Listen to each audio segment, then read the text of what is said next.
Hey, what's up, guys? Anthony with another Transformers review, and today I have Transformers Generations Warpath. Um, I've been waiting a long time to get this figure. Let's see, I first heard it was going to be released in April. That it was going to be released April 20 something. So I went to the store that day, and they didn't have it. So I went back the next week, didn't have it.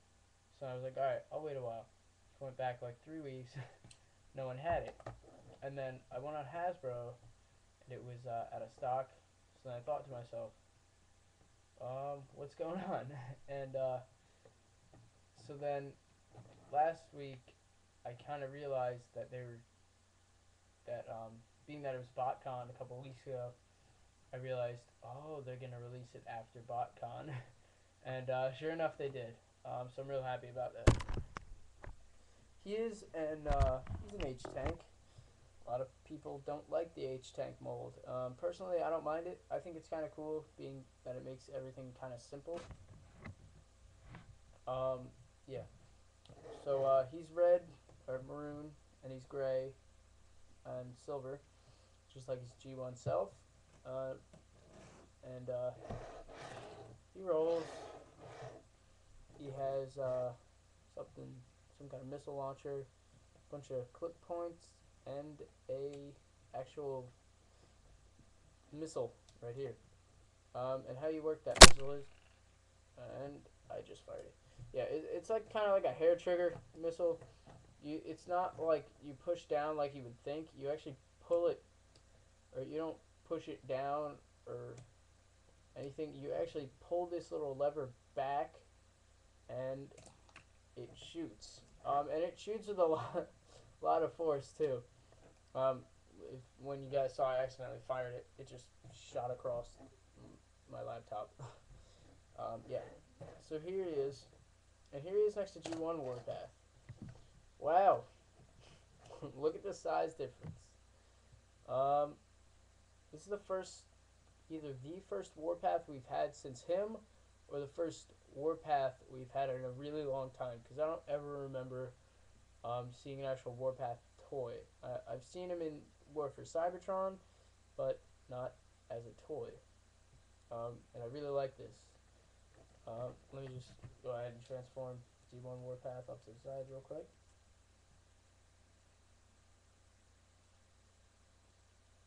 Okay. Okay. Now that that's done, on to the transformation. First thing you want to do is flip the guns up. Gets them out of the way, makes transformation a lot easier. Then you want to untab the legs from this gray piece. You want to bring them down like that. Then you want to open, go. You want to open this. Yeah, you want to open this and push this down.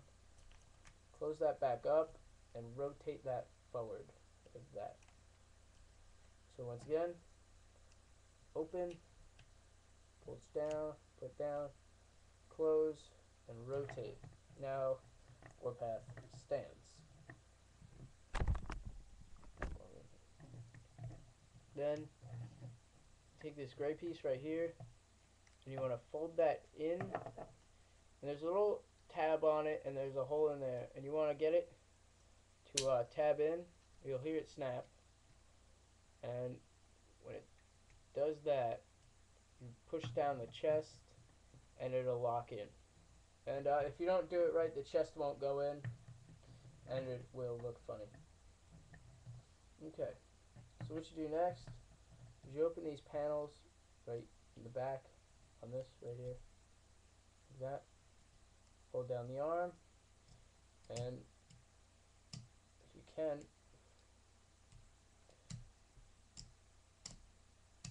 flip out his hand, which is a pain.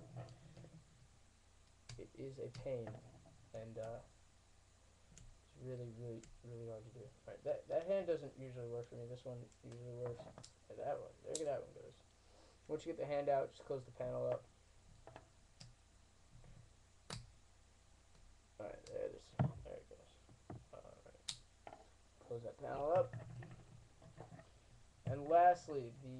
my favorite part of transformation, the head reveal.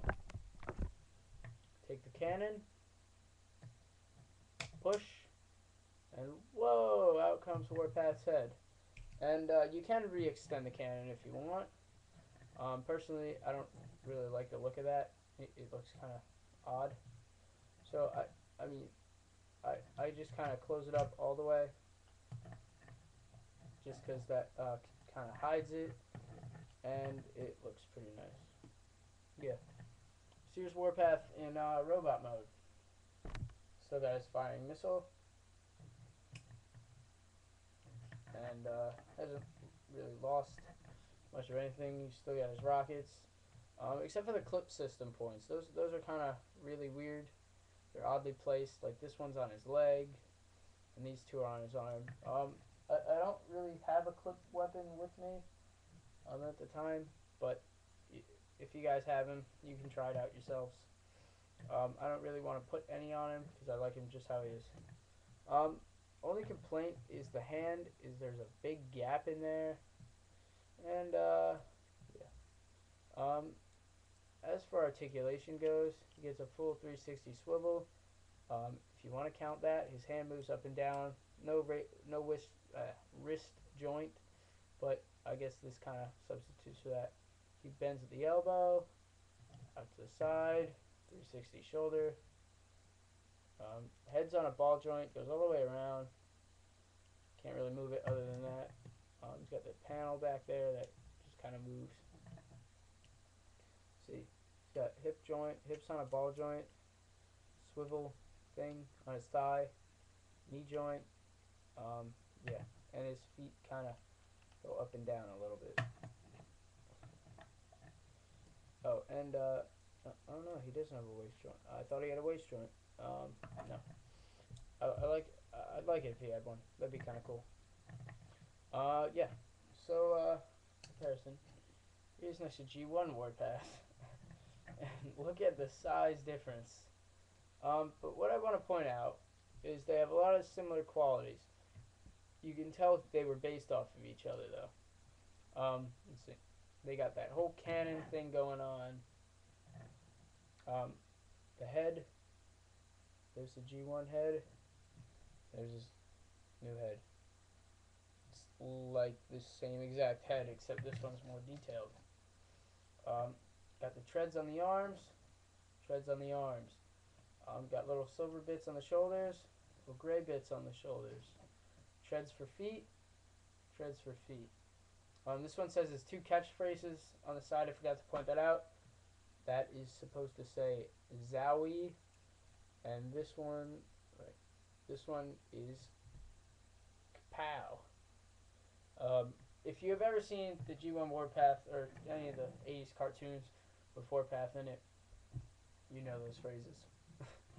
Two favorite things to say. Alright, so I'll leave him. Yeah, I'll leave the Warpath out.